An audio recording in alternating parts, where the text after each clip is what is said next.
Começando o TOCast, o podcast da Toca Pet Escola, onde convidamos especialistas em algum tema na área pet para compartilhar conhecimentos e experiências. Hoje eu tenho aqui o fera, que é o André Cater. Ele tem uma carreira curiosa, pois ele é farmacêutico de profissão, porém ele se dedica muito tempo ao bem-estar e saúde dos animais. Bem-vindo, André! Muito obrigado, Pedro. Obrigado pelo convite. Prazer enorme estar aqui com vocês. Muito bom. E o André é nutracêutico. Eu quero começar com a explicação do que é nutracêutico. Nutracêutico é um medicamento que é feito a partir de um alimento. Então é parte de um alimento que é concentrada e esse ativo que tem dentro do alimento, ele traz benefícios para a saúde. Entendi. Então os nutracêuticos são medicamentos, entre aspas, com baixíssimo efeito colateral e com muitos benefícios. Através da alimentação, o tratamento através da alimentação você consegue uma série de nutrientes, uma série de nutracêuticos, né? Mas quando você precisa de uma situação específica, você tem extratos, né? Partes desse alimento, certo, que são concentradas, tem uma dosagem certa que é para tomar. Por exemplo, o abacaxi, todo mundo sabe, ele é excelente como digestivo, né? Sim, sim. Muita gente usa para amaciar carne, etc e tal. Dentro do abacaxi tem um princípio ativo chamado bromelina. Então a bromelina, você encontra ela, extrai-se essa bromelina, vende em pó para farmácias, e as farmácias manipulam a bromelina para você ter um efeito mais específico com uma enzima digestiva. E você é responsável por uma farmácia de manipulação, certo? Isso, eu sou farmacêutico responsável e sócio proprietário de uma farmácia de manipulação exclusivamente veterinária. Eu só atendo pacientes veterinários. Que legal. Há quanto tempo isso? A gente abriu em maio de 2013, então já são 8 anos aí que eu me dedico a essa área. Que bacana. E como convencer um proprietário de um cão a trabalhar com nutracêutico, com medicamentos manipulados, ao invés da alopatia tradicional? Na verdade, o convencimento da minha parte vai mais para o veterinário, né? Certo. Diferente da farmácia de manipulação humana, a farmácia de manipulação veterinária atende exclusivamente às prescrições veterinárias, né? Entendi. Na medicina humana, o farmacêutico pode fazer algumas prescrições de alguns nutracêuticos, de algumas vitaminas e minerais. No caso da veterinária, não. Eu, como farmacêutico, eu atendo diretamente o veterinário, né? Então, esse convencimento vem por intermédio do veterinário. Então, é um trabalho que eu faço com ele, demonstrando para ele as qualidades, né? E a partir daí ele opta por fazer uma prescrição de nutracêuticos, fazer os nutracêuticos associados com alopáticos, aí vai da prescrição dele. O convencimento com o proprietário, né, o tutor, e o diferencial é mais as formas farmacêuticas, né? Uma farmácia de manipulação tem as vantagens de fazer diversas formas farmacêuticas. A gente pode fazer biscoito para cães, a gente pode fazer pasta veterinária para gatos, suspensão líquida, a gente pode fazer medicamentos em gotas para aves, para pequenos roedores, pets não convencionais. Então esse é o grande diferencial. E para o veterinário também tem uma grande vantagem, que é poder fazer a dosagem exata baseada no peso, né? Quando você tem um medicamento industrializado, você tem uma limitação de dosagem. Né? Exatamente. Então, olha, você vai ter que dar meio comprimido ou 1 comprimido. Às vezes o ideal seria 0,6 comprimido. E numa farmácia de manipulação você pode fazer em dosagens quebradas, inclusive. Se você quiser fazer 32,43 miligramas em cada cápsula, vai ter essa dosagem. Essa dosagem padrão pode oferecer um risco ao animal, né? Pode sim. E também o outro risco também é a dificuldade de sulcar, de cortar muitas vezes o comprimido, né? Às vezes você não consegue cortar exatamente. Uma parte você está dando uma dosagem maior, outra parte está dando uma dosagem menor. Então, realmente, assim, a vantagem de manipular, de personalizar o tratamento é muito significativo. E para ficar claro para todo mundo, tem a alopatia. Sim. Aí tem a homeopatia. Isso. E a nutrologia? Na verdade, os nutracêuticos eles estão dentro da alopatia, né? Certo. Os grandes grupos são a alopatia e a homeopatia, né? Quando a gente fala de alopatia, são medicamentos que combatem sintomas. Então, se você tem uma inflamação, um anti-inflamatório. Se você tem uma acidez, um antiácido. Está com febre, um antitérmico. Né? A homeopatia, ela trabalha com similares. Então, ela vai buscar na natureza medicamentos que em uma pessoa saudável daria a inflamação. Então, para um anti-inflamatório, os anti-inflamatórios homeopáticos, na verdade, eles num indivíduo normal, eles podem dar inflamação. E o princípio da homeopatia é exatamente esse. Que o organismo consiga equilibrar e ele mesmo consiga curar essa inflamação. É meio um caminho reverso da alopatia, exatamente. Né? Faz o corpo criar proteção e não um material externo proteger. Né? E aí são as doses dinamizadas, né? Que são doses extremamente diluídas. Então, às vezes é diluído 20 vezes, 50 vezes, até 100 vezes. Por isso existe uma resistência de alguns prescritores dizendo isso é água com açúcar. Isso é placebo, né? Mas na verdade não. Inclusive a homeopatia se consolidou muito na medicina veterinária.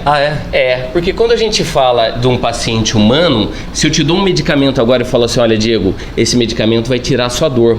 Se tem um efeito psicológico de sentir, né? Existem vários estudos, por exemplo, de colocar um medicamento relaxante numa cápsula vermelha e falar que é um estimulante e você se sentir estimulado, porque tem esse efeito que a gente chama de efeito placebo, que é efeito psicológico.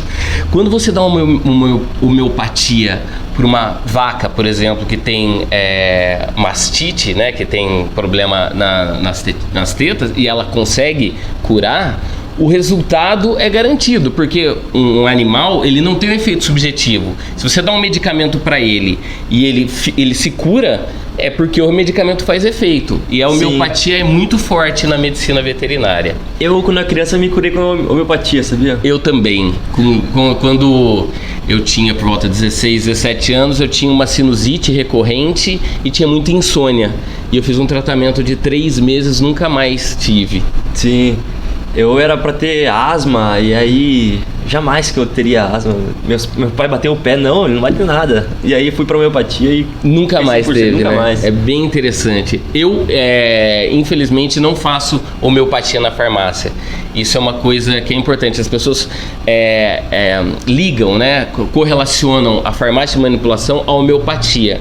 As farmácias de manipulação podem ter homeopatia, mas as farmácias de manipulação também fazem medicamentos alopáticos, né? Então eu, infelizmente, apesar de gostar muito da homeopatia, na farmácia eu não faço a homeopatia, eu faço só a alopatia. E aí dentro do grupo da alopatia, a alopatia por si só são medicamentos, independente da origem, que tratam sintomas. Então pode ser origem vegetal, mineral, animal e até origem sintética, né? Certo. Dentro desse grupo tem o grupo dos fitoterápicos, que são medicamentos exclusivamente vegetais, né? E os nutracêuticos também estão nessa classificação de fitoterápicos. Eu já vi fitoterápicos, mas não é claro para mim o que era. Agora são exclusivamente vegetais. Exatamente.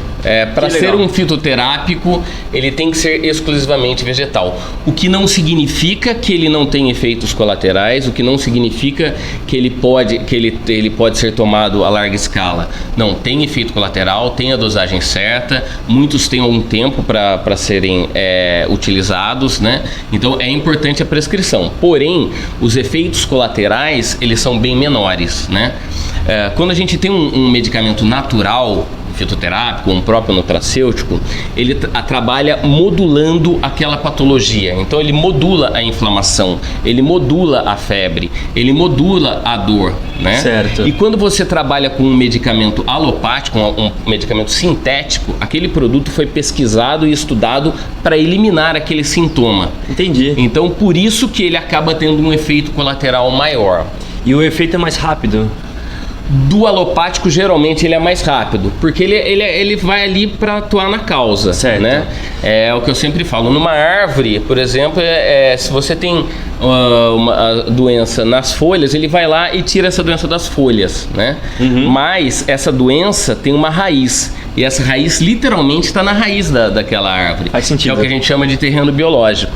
Então, é importante você sanar aquele sintoma, sanar aquela dor, aquele desconforto para o paciente, mas é importante você avaliar e analisar o terreno. O porquê que está sendo recorrente essa doença? Onde está falhando? Geralmente é no intestino ou alguma causa emocional, né? Sim. É curioso que 70% dos neurotransmissores que o cérebro usa são produzidos no intestino. Então, uma flora intestinal desequilibrada, ela desequilibra também os estados comportamentais desse paciente, tanto no humano quanto no veterinário. Muito então, interessante. É sempre bom cuidar do intestino, dar um ganho significativo para o paciente. E quando você fala modular quer dizer equilíbrio? Exatamente, certo. Exatamente. É uma coisa que quando eu comecei a estudar, eu me questionava bastante, né? A inflamação é uma coisa ruim? Não, a inflamação não é uma coisa ruim. Uma inflamação equilibrada, uma inflamação modulada é o que faz a gente crescer. Quando você está fazendo academia e você quer ter um crescimento de músculos, você precisa de uma inflamação. Exatamente. Você inflama aquele músculo para ele crescer. Quando você tem um machucado, você inflama ali para cicatrizar. Então a inflamação é importante para cicatrização. E a inflamação também, ela libera algumas citocinas para proteger, para aumentar a imunidade. Então o corpo totalmente isento de inflamação é um corpo suscetível a doenças, né? Sim. Inclusive a inflamação modulada, moderada, de leve e positiva, ela está muito ligada à longevidade com qualidade. Então, para a gente viver bastante, para a gente viver mais, a gente precisa ter uma inflamação leve. E os nutracêuticos, os fitoterápicos, eles têm essa capacidade de modular, né? Tem alguns nutracêuticos que é muito curioso e é contraproducente em relação a alguns medicamentos sintéticos, né? Alguns alopáticos. Tem, por exemplo, a ashwagandha, que é um cogumelo medicinal, que ela é adaptógeno. O que é um medicamento adaptógeno? Nem imagino. Se você tem um problema de sono, você toma ela à noite e ela vai te ajudar ao sono. Essa mesma substância, se você tem um problema de cansaço durante o dia, você toma durante o dia e ela vai te dar uma energia. Então, pra gente é muito difícil acreditar que existe um produto que é bom para dormir e para te deixar esperto. Tão versátil, né? Mas por quê? Porque ela modula. Possivelmente, se você tá com um problema de insônia, você tá com o nível de cortisol muito alto. Então você tá com dificuldade de dormir. Então ela vai e modula esse cortisol. Se você tá com o cortisol baixo e de dia você precisa desse cortisol, ela modula ele para entrar no equilíbrio. Então esse é o grande barato das substâncias fitoterápicas, né? Dos tratamentos nutracêuticos. E é possível utilizar as dois formatos simultâneos? Importantíssimo. As duas medicinas simultâneas? Sim. A gente não pode ser radical para nenhuma das áreas, né?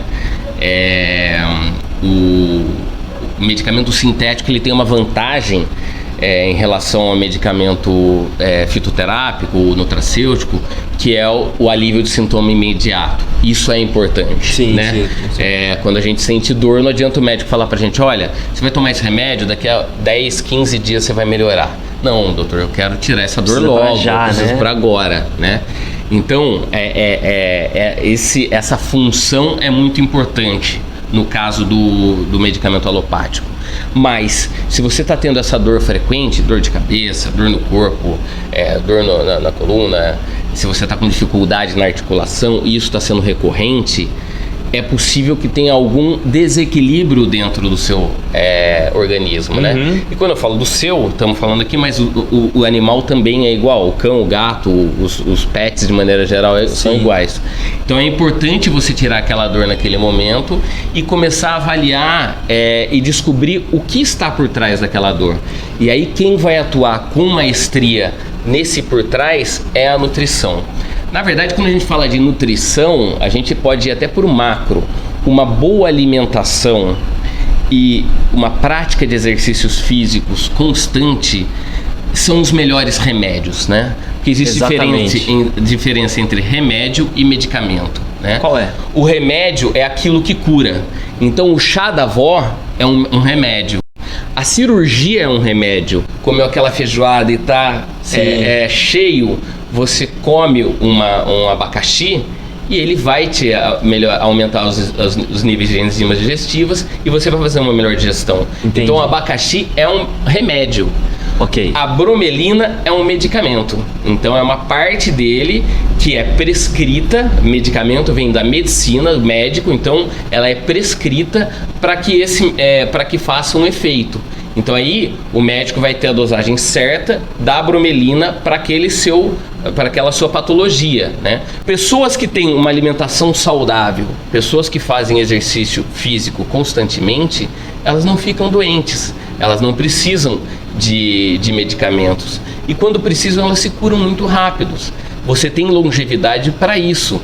E é curioso porque se você pensar tanto no mundo da medicina veterinária como da medicina humana, pessoas doentes que melhoram de qualidade de vida, elas emagrecem, elas cuidam da alimentação, elas começam a fazer exercício físico. Se você descobre qualquer patologia, ou no cão, ou no gato, ou na gente mesmo, e você começa a tomar medicamentos para isso, alopáticos, Sim. ele vai tirar aqueles sintomas, mas você nunca vai ser uma pessoa saudável. Muitas vezes ele prolonga a sua vida, mas não com qualidade. Então você vive mais, mas não com uma qualidade. A dor diminui, aí chega uma hora que você vai ter que aumentar a dose, e assim vai indo. É necessário eu tornar a causa raiz, né? Exatamente. E o que eu aprendi agora, o terreno biológico. Exatamente. Eu vou agregar meu vocabulário essa palavra. Terreno biológico. A gente tem um terreno biológico. O intestino é um terreno biológico. A boca é um terreno biológico, né? Pela boca que a gente coloca uma série de coisas. Tártaro, por exemplo, em cães, eles são os principais responsáveis pela inflamação. Então você dá um anti-inflamatório e ele continua tendo a inflamação. Por quê? Porque o tártaro está ali. E o tártaro desprende bactérias, né? Cadáveres de bactérias, que no intestino liberam citocinas inflamatórias, liberam fatores de transição inflamatórios. E com isso vai dar a inflamação. Sim. E aí você toma um anti-inflamatório ou dá um anti-inflamatório para o paciente para. Só que vai ter que começar a encurtar o tempo desse anti-inflamatório. Cada vez mais ele vai fazer vai ter resultado um curto espaço de tempo. Sim. E você vai ter que aumentar a dose. E você não está atuando no terreno biológico, você não está atuando na causa e na raiz. Agora ficou claro. Legal. E me diga uma coisa, por que então não é tão conhecida essa parte dos nutracêuticos? Porque geralmente é só a alopatia, os medicamentos, a prescrição, isso é mais utilizado. Por que tem essa resistência, digamos? Resistência é um pouco histórica, né, Diego? É curioso porque a medicina tradicional chinesa, por exemplo, ela tem mais de 3.000 anos, né? Uau. E quando a gente fala de medicina tradicional chinesa, não está ligada à China, e sim à Ásia como um todo. Há 3.000 anos, tudo ali era China, né? Então, quando a gente fala medicina tradicional chinesa, a gente está falando da medicina da China, do Japão, Mongólia, do Vietnã, Mongólia, de todas as partes. Então, começaram a reunir alguns tratamentos que davam certo e começaram a fazer padrões desses tratamentos, né? E é uma medicina que vem com uma experiência prática de 3.000 anos. Caramba. A medicina convencional, que a gente chama de medicina moderna, ela tem pouco mais de 100 anos.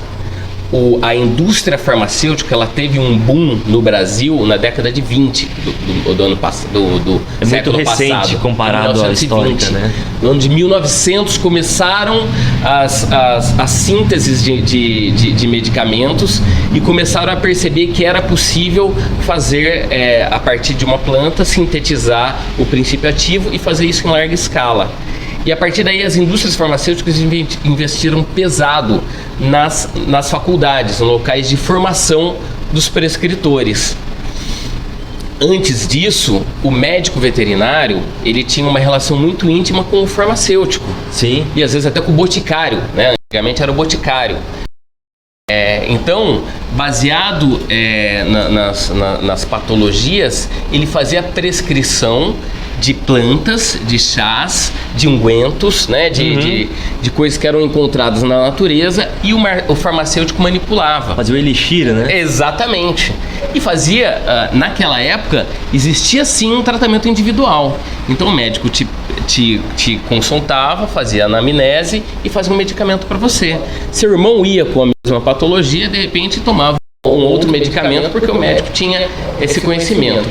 Quando a indústria trouxe a padronização e a praticidade, de falar, olha, doutor, teve inflamação, é 100 miligramas 2 vezes por dia de peso. Sim. Ficou muito mais fácil. A prescrição era... E a garantia que se tinha de ter um medicamento padronizado da indústria, que veio lá de fora, com muita propaganda, com muita mídia, era muito forte. Entendi. E na década de 20 começou a migrar. Então, até a década de 20 no Brasil, as farmácias tinham uma característica muito parecida com farmácias de manipulação. E a partir daí, quando a indústria começou a se fortalecer, a farmácia começou a se transformar numa drogaria, que é o que é a drogaria hoje, sim, né? Sim. E a drogaria, pra gente, realmente é uma praticidade. Você entra nela, você compra o medicamento, tá com dor de cabeça, então você tem medicamento para tudo. Tô com febre, dor de cabeça, tô com uma inflamação, já compra um shampoo, já né? Leva um kit, já leva um kit, exatamente. E ele é muito rápido, você não precisa de prescrição, você não precisa de nada. Você vai lá, compra e toma, né?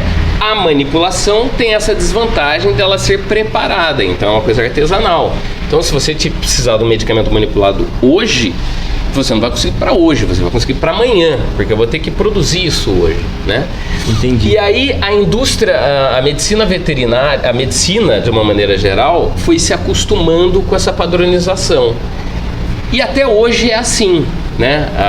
Os prescritores humanos e veterinários, eles têm nas aulas, quando tem farmacologia, eles têm 6 meses, um módulo só de farmacologia. Imagina. E muito voltado ao nome de princípios ativos, né? Os nomes comerciais, muitas vezes. Olha, então o anti-inflamatório é Maxican, que é um Meloxicam, e outros medicamentos que eles falam a respeito, que eles aprendem dessa maneira. Acaba que até fica esquecido, né? Essa outra forma de se tratar. E é mais fácil também, né, Diego? Então, é um processo... Você fazer uma manipulação de um nutracêutico, você precisa entender da causa. Você cuidar do terreno biológico, não tem como você cuidar do terreno biológico com um medicamento só, né?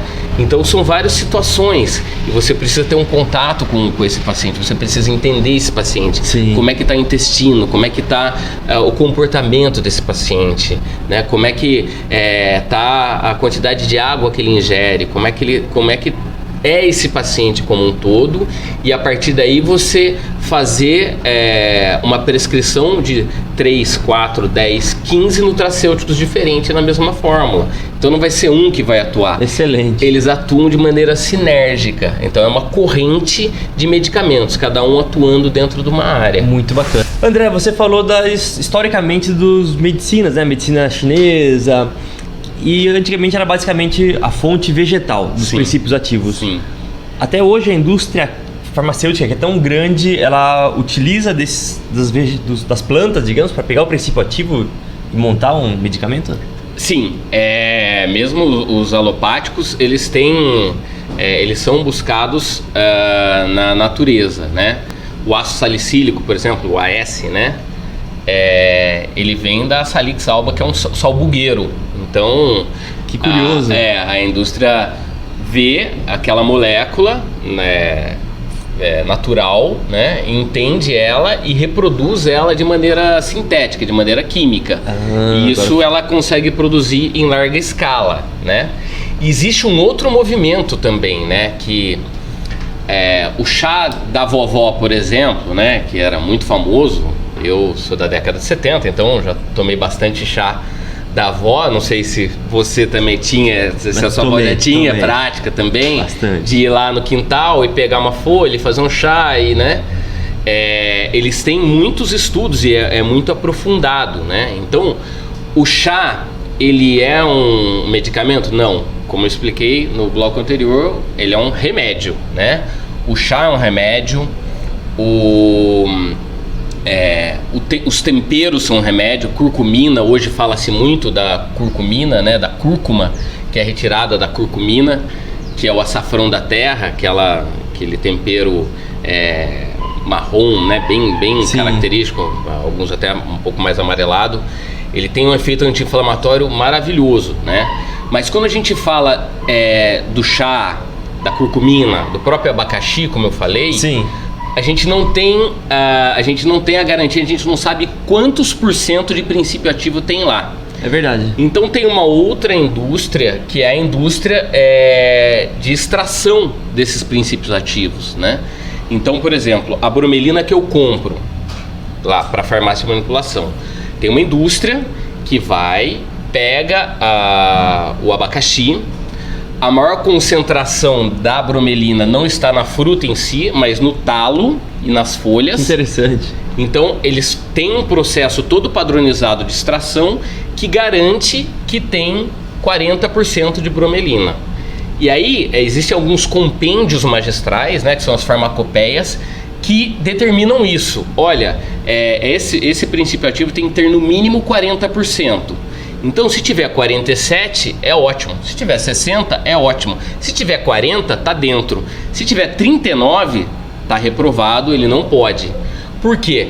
Porque o médico, né, o prescritor, humano ou veterinário, quando prescreve uma bromelina, uma cúrcuma, quando ele prescreve qualquer outro medicamento natural, sim, ele precisa que garanta que tem aquela quantidade determinada. Então, sim, 100 miligramas, ele já sabe que vai ter 40 miligramas de bromelina ou 90 miligramas, né? São tudo números chutados aqui, que eu não me recordo o real. Então, existem sim os extratos secos. O que são extratos secos? São princípios ativos de plantas que têm uma garantia de um percentual mínimo. É esse que o veterinário prescreve. Tem toda uma matemática por trás. Sim. Alguns precisam de fator de correção, então, mas isso cabe à farmácia fazer. Então, o veterinário não precisa se preocupar. Preciso fazer? Não. Eu sei o que precisa de fator de correção e aí faço o fator de correção. Outros não precisam. Outros, a prescrição é feita baseado naquele percentual mesmo. Então aí não precisa fazer fator de correção. No passado existia também os pós. O que eram pós? Nada mais é do que a planta moída, seca, sim, em pó. Então também não tinha uma padronização, uma garantia de quantos %. Seria mais ou menos o chá ou o alimento em cápsula. Seria mais ou menos isso. E o veterinário que vai fazer a prescrição, ele deve estar tão acostumado com a alopatia que ele fala o nome do remédio já, né? E ele já consegue, se ele for indicar um nutracêutico, ele consegue saber o princípio ativo ali? Os nutracêuticos, eles geralmente não têm nome comercial. Então, para o veterinário prescrever um nutracêutico, ele já vai prescrever o nome da substância ativa, né? O que é mais comum são os alopáticos, os medicamentos que existem industrializados, muitas vezes eles prescrevem com um nome comercial. Sim. Uma vez que está com um nome comercial, eu como farmácia de manipulação não posso manipular. Então aí sim ele precisa conhecer e aí ele vai ter a orientação minha, né, ou da minha outra farmacêutica, somos em 2 farmacêuticos lá na farmácia.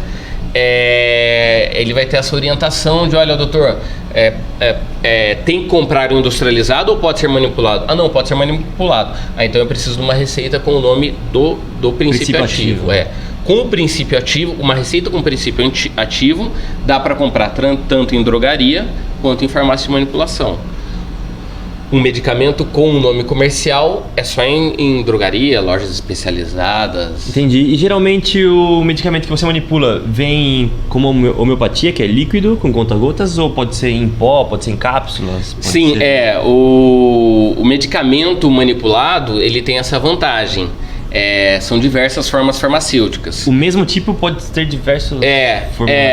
A gente conversa, exatamente. Eu oriento sempre o veterinário quais são as formas farmacêuticas, mas sempre digo, né? A não ser que o veterinário tenha alguma restrição por alguma forma e ele me indica isso, a melhor pessoa para escolher a forma farmacêutica é o próprio proprietário, né? Porque ele sabe dos hábitos, né? E quem vai dar o medicamento é ele. Então, tem cão que adora o biscoitinho, que é um biscoitinho em forma de comprimido, tem cor de ração e ele tem palatabilizante, tem vários sabores. Carne, frango, baunilha, banana, queijo, tem vários sabores. Outros cães têm a facilidade de tomar em cápsula mesmo, dessa cápsula. Você joga para ele e come, ou então põe no meio da comida e ele come. Sim. Outros ainda não se dão bem com nenhum deles, preferem um líquido, a suspensão, que você puxa na seringa e põe na boca. Entendi. Então tem essas diversas formas farmacêuticas. Gatos, raramente eu não conheço nenhum gato que pegue biscoito, por exemplo.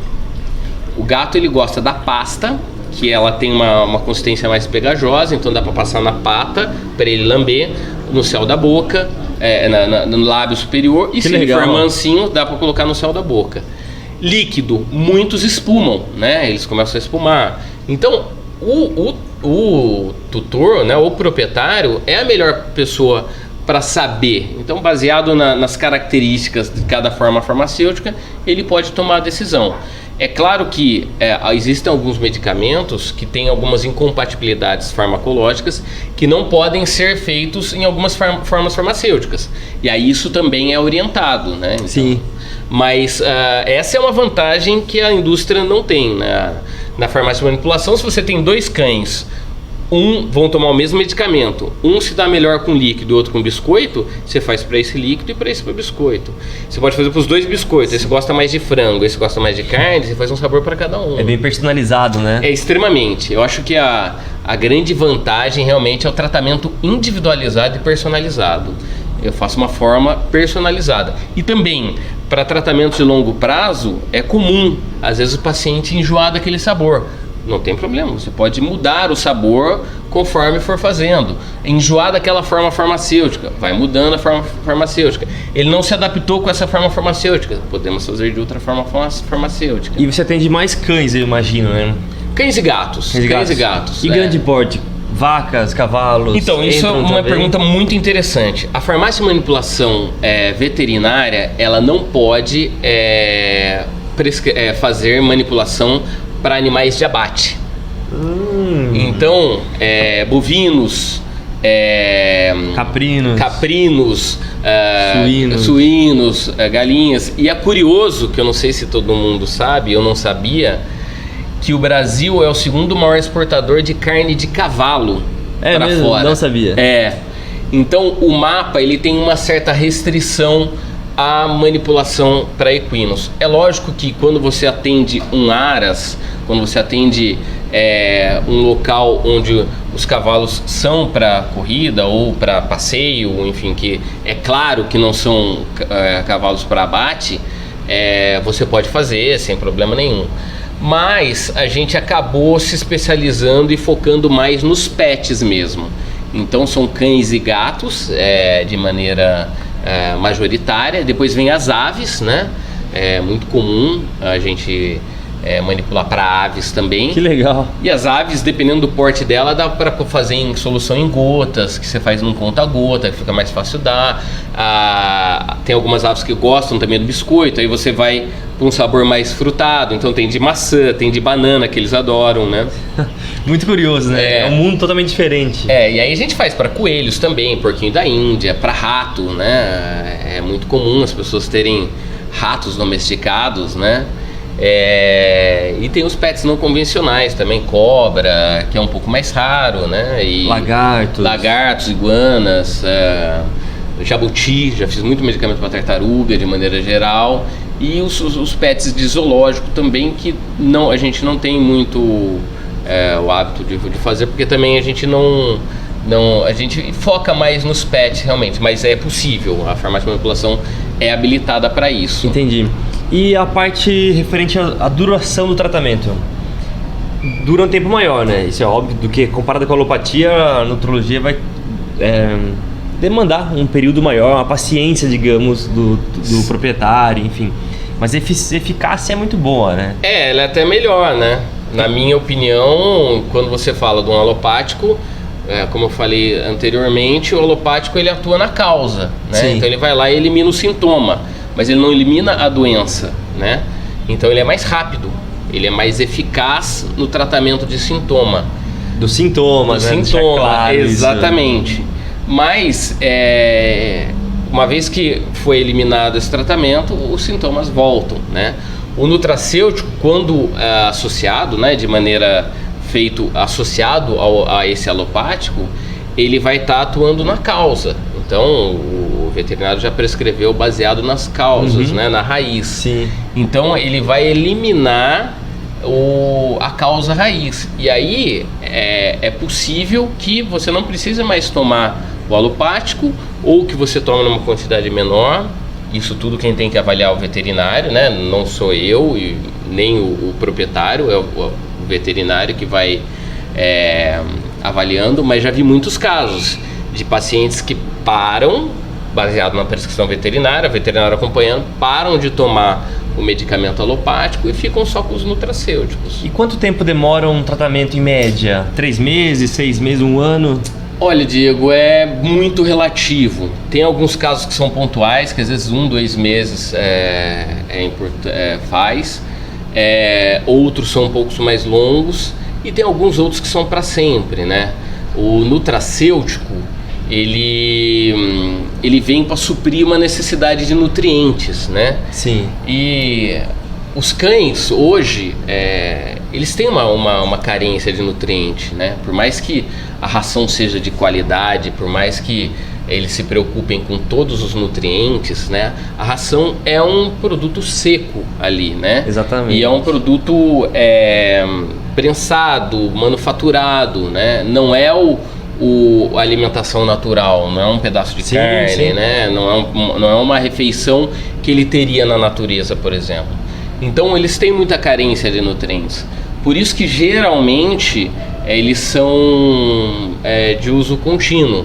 Os veterinários de tempos em tempos, aí são protocolos, às vezes de 2 em 2 meses, de 3 em 3 meses, trocam os nutracêuticos, porque isso potencializa o efeito. Então às vezes tem 2, 3 nutracêuticos que fazem o mesmo efeito, mas são nutracêuticos diferentes. Então uma estratégia bem interessante é você começa com 1, 2, 3 meses, depois troca esse por outro, mais 2, 3 meses, legal. E vai avaliando e de repente volta para esse, ou vai com um terceiro, ou mantém nesse. O corpo acaba acostumando com o princípio ativo e aí fica mais relaxado, absorve menos. Sim.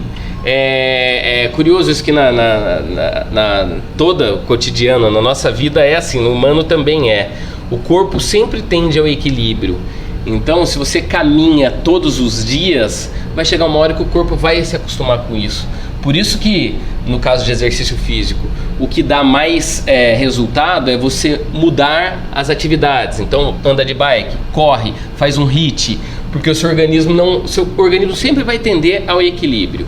Sim. E com o nutracêutico não é diferente. O organismo se acostuma e aí ele começa a ter um efeito menor ou então equilibrado. Você pode potencializar trocando a via e o mecanismo de ação desse medicamento. Muito bacana. André, está acontecendo muito a humanização dos cães. Sim. Foi até um tema do último podcast nosso com a doutora Érica. E também está acontecendo a humanização da alimentação dos cães. Que é um veneno. Quais são os impactos para os pets? Olha, Diego, eu diria para você que, na minha opinião, é o grande vilão da saúde debilitada hoje de cães. É verdade. E gatos. Mais de cães, né? Porque o gato é um pouco mais restrito, né? Alguns gatos sim, mas ele pede menos, né? Ele é mais seletivo na alimentação, enfim, um pouco mais difícil. Mas o cão, essa humanização, assim, né? Ele já faz parte da família mesmo, né? Exatamente. A gente já vê isso cada vez mais forte, né? E só que a alimentação que faz mal pra gente, faz muito mal pra eles, né? Outro dia algum tempo atrás, eu vi quase cair pra trás, eu vi um Golden e o seu dono indo na pizzaria, eu fui pegar uma pizza pra mim também. E o Golden era extremamente obeso. Sim. E ela ficou esperando na porta, porque ela era bem mansinha, inteligente, da pizzaria. O dono entrou, pegou a pizza e saiu. Essa Golden pulava de uma altura porque queria já comer a pizza, né? Eu imagino que o dono era sozinho e que ele dava pizza para ela. E ela estava extremamente obesa. Sim. Né? A humanização da alimentação é muito séria, porque os cães têm uma dificuldade muito maior do que a gente de sintetizar as farinhas brancas. Eles têm uma necessidade muito menor do que a gente de carboidratos, né? Eles têm uma necessidade muito maior de proteínas, né?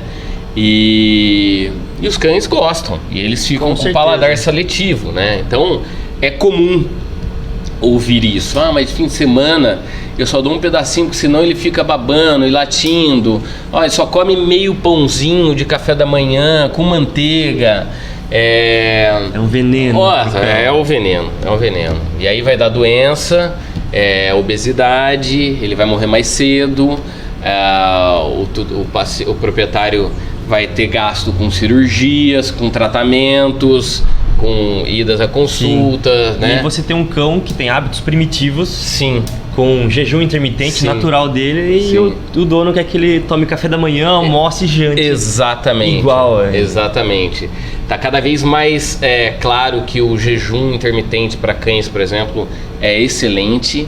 Alguns cães com hábitos mais primitivos fazem esse jejum por conta. Isso é muito curioso, né?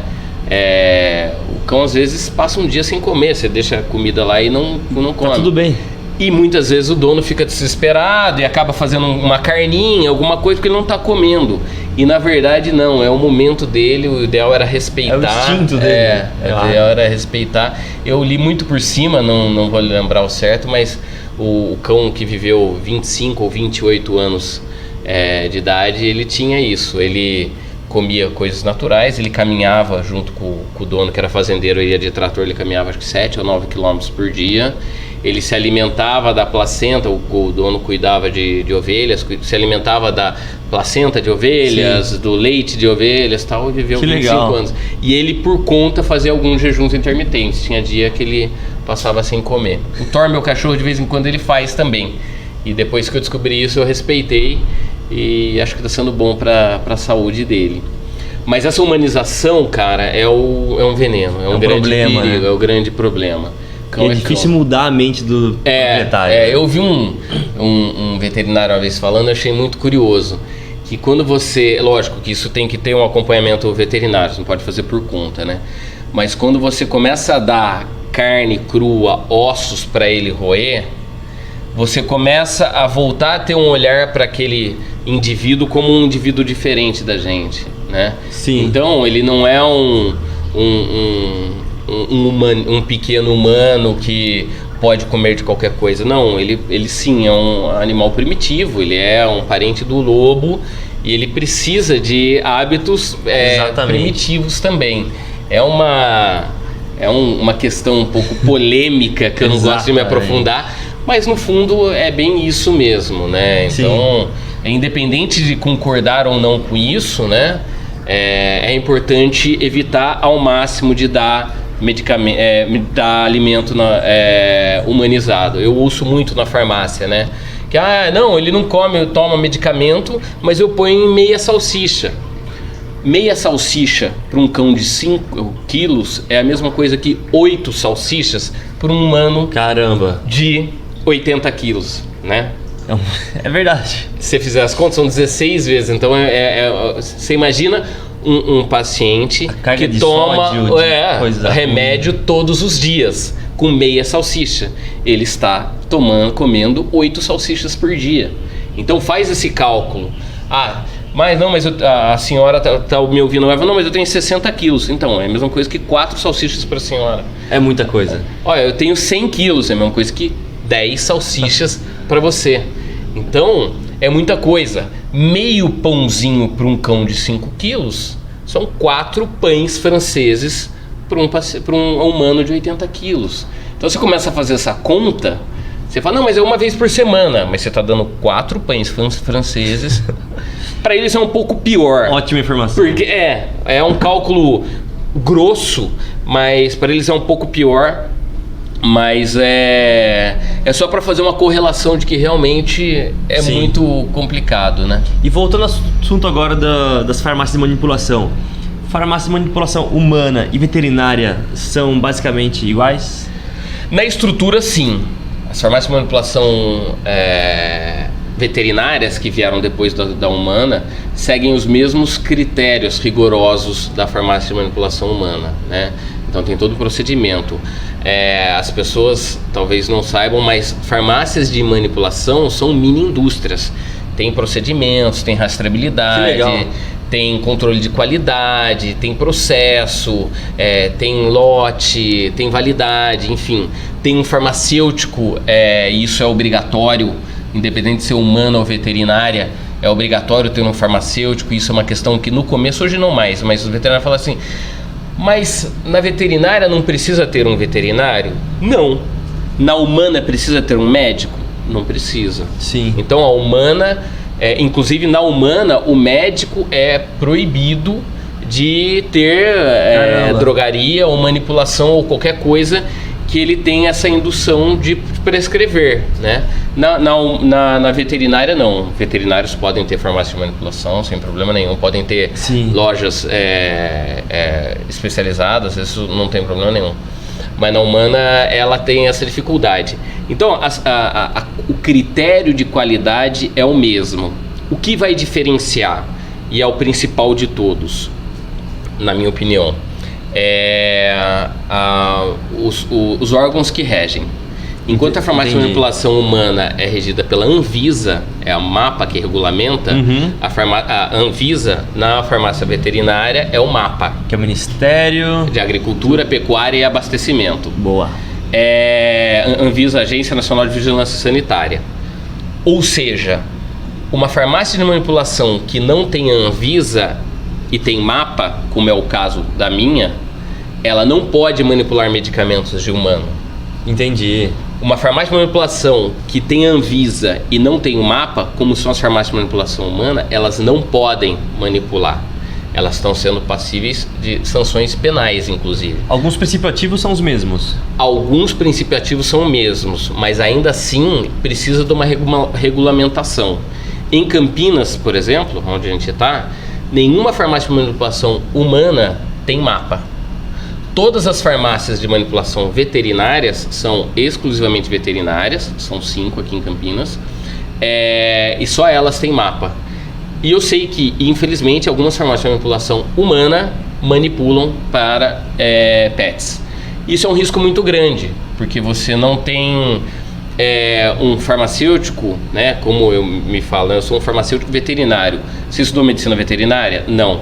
Mas eu estudo a farmacologia veterinária, né? Entendi. Então eu sou um farmacêutico, não sou veterinário, mas eu tenho todos os conhecimentos. E muitos ingredientes que vão nos medicamentos, que são extremamente seguros para a gente, são tóxicos para cães e gatos, né?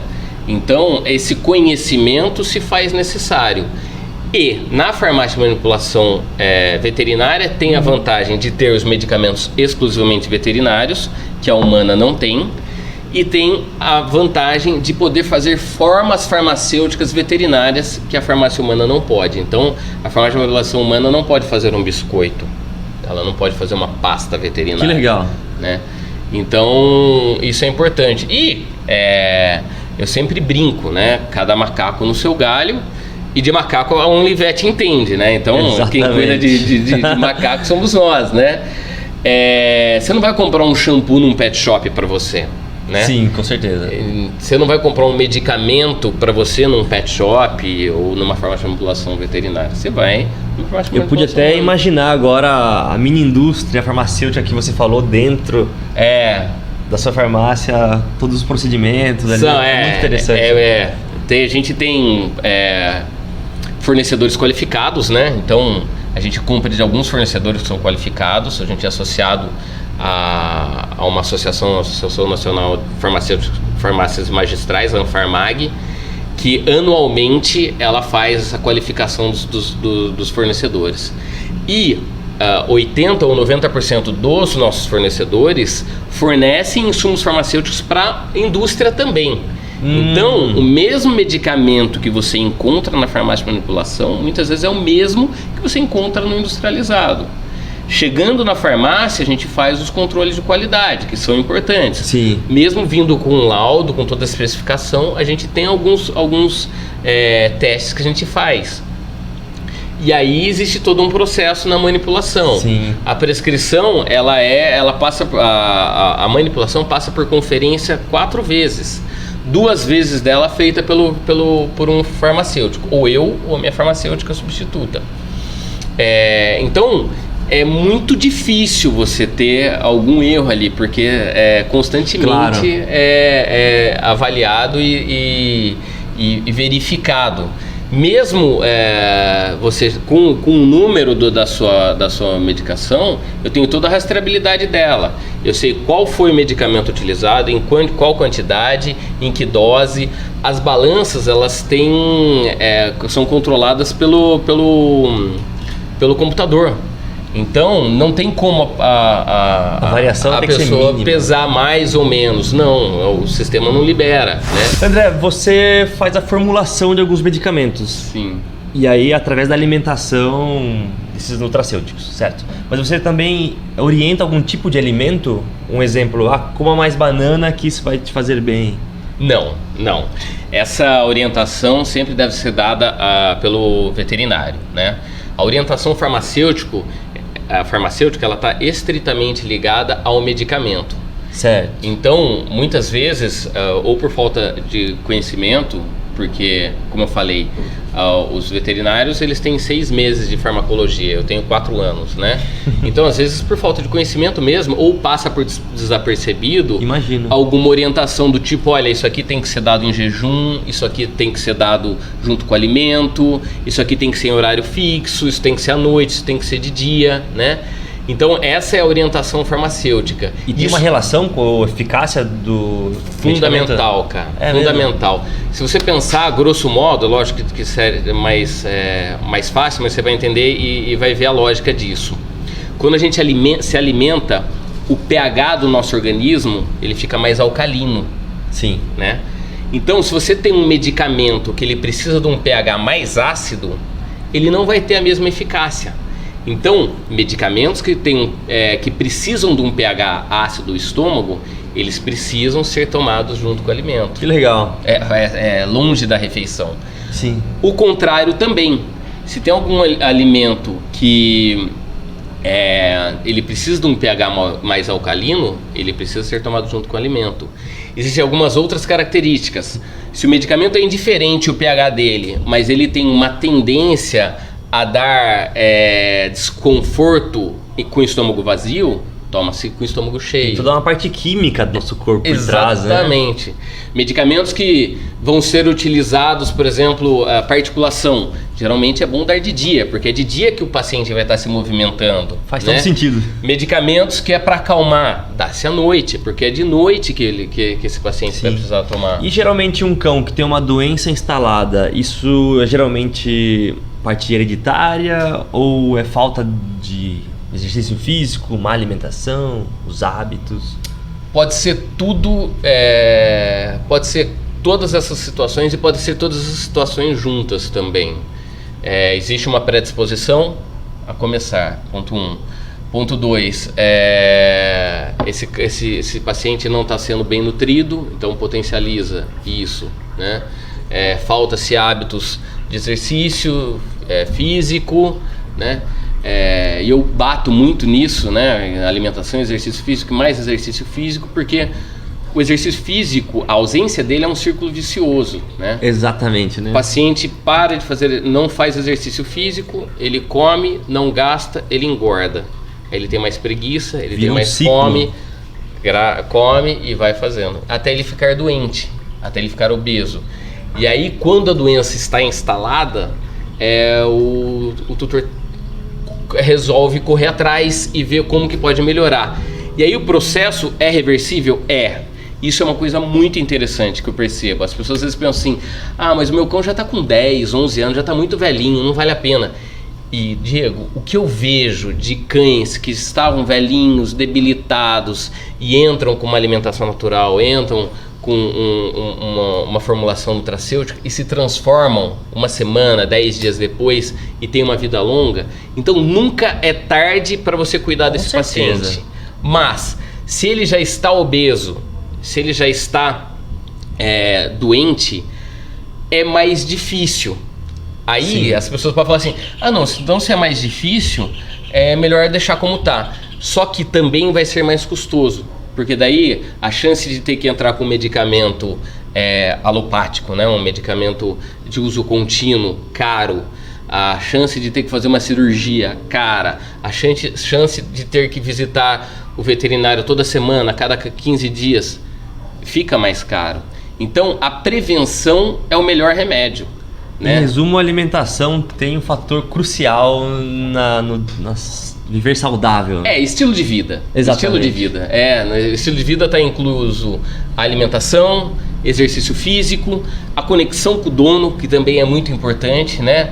Os cães, mais até que os gatos, eles precisam muito dessa interação, né? Dessa parte emocional, do carinho, do pertencer, né? Sim. Eles precisam disso mesmo. Então não adianta só ter um cão como cão de guarda, ou um cão bonito que você leva todo dia pro pet shop, toda semana pro pet shop e tal. Você precisa dessa correlação, né? Você precisa brincar, você precisa interagir com ele, você precisa estar atento se ele está bebendo água demais, bebendo água de menos, fazendo xixi demais, fazendo xixi de menos, como tá as fezes dele. E tudo isso é a conexão, né? Então o estilo de vida é o grande segredo.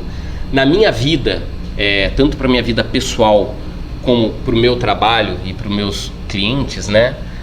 Eu falo que cuidar da doença, cuidar da saúde é muito melhor, é mais barato, é mais eficaz, é mais positivo, é mais feliz do que tratar a doença. Concordo plenamente. Então, antes de instalar a doença, o importante é cuidar. Ao primeiro sinal que você percebeu que algo está errado, vá no veterinário. Visite o veterinário frequentemente. Não espere ir quando ele estiver doente, quando ele estiver mal. Porque às vezes o sintoma ainda está silencioso. Mas faça todos os exames que os veterinários dizem que os clientes, os proprietários reclamam muito dos exames, do preço. Faça os exames, porque num exame, às vezes você já sabe que alguma coisa está errada e você já, antes do sintoma se instalar, você já começa a tratar e dá um melhor resultado. Excelente, André. Cara, aprendi muito com a nossa conversa hoje. Que bom, eu também. Tenho a certeza que quando eu voltar a ter cão, com certeza vou utilizar os nutracêuticos como aliados no meu dia a dia. Eu agradeço você, em nome da Toca, né, por ter convidado. É um tema que eu gosto bastante. Obrigado a todos que ficaram com a gente. E estou à disposição aí. Quem quiser me seguir, eu sempre tenho bastante informação. Posso dar aqui Claro, OnlyVet, certo? Não, meu Instagram, na OnlyVet eu falo bastante para OnlyVet, @OnlyVetOficial. É mais para os proprietários, eu falo sobre coisas para proprietários. Para veterinárias, @andré.cater, como está aqui na plaquinha, andré.cater.